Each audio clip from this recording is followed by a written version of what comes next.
Hey, Neeraj, good morning. Good morning. Hey, how do you take your coffee? I take Black Americano.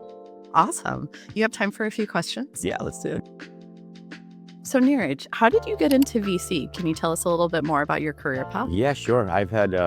It's kind of crazy. I've had the same job now for 25 years. I joined Battery in the year 2000. I actually joined Battery by doing a field study during my second year of business school. My goal was actually to go into product management, and I couldn't find a startup I was excited by. In the project with Battery, they were like, hey, why don't you come on board? And I said, great, I'll do this for 2 years, and I'm still doing it 25 years later. And the thing that I would say, which I didn't really appreciate, is how much you get to learn as a VC. Every day I show up, and I feel like I just started because I'm learning about a new market. Now it's healthcare AI. Before it was insurance software. Before that, it was marketing software. And you get to basically do this random walk throughout the entire economy, and you stay fresh. What do you look for in the founders you back? Oh, this is a great question. I've worked with many founders over the years, and there is a pattern that I look for. I really like people who have strong domain. What I mean by that is they have a desire and appreciation to understand the problem that they're going after. They might be technical or they might be from that domain, but they come to it with a student's mind to learn that specific area. I'd also say they have to have this ability to grow, because one of the things about a founder is they start with a company that doesn't have that many employees, actually zero. And at some point they might be managing 100 or 500 or 1,000. And the skills to get there are usually new skills. And so I really look for a founder who has this ability to grow across lots of dimensions. So what sectors are you most interested in now?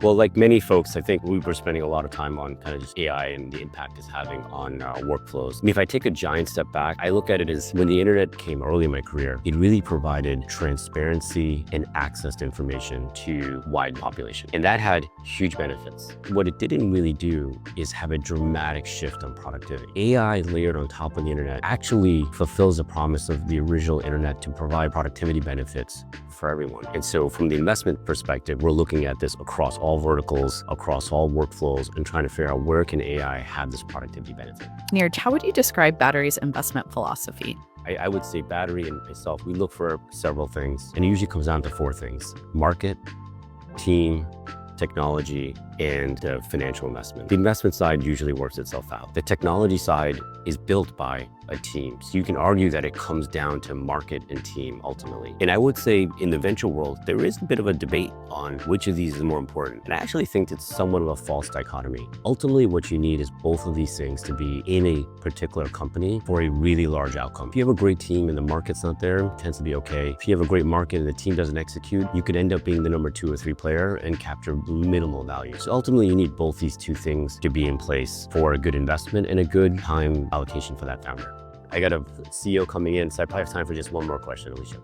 Thank you, Neeraj. You've been around Battery for a long time. What makes Battery unique? There are several things that I'm really proud of at Battery. I think we have the best culture of any investment firm in the country. And what's unique about Battery is we really believe in developing talent. And I think I'm a beneficiary of that. I started here 25 years ago as a young student out of business school who didn't really know anything. And the system developed me. And if you look at our 9 general partners, 7 out of 9 are homegrown. But what does that really mean? The firm cares about their people. They want to develop talent. They believe in consistency. We actually have performance reviews and feedback process, mentorship. How does that impact the founder? Well, we have great retention. We have people that are learners and they want to develop and they want to help you and they want to be around.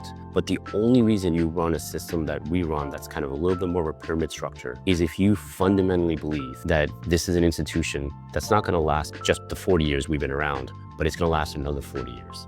And that gives me a lot of confidence because we've got all of the systems in place to make that happen.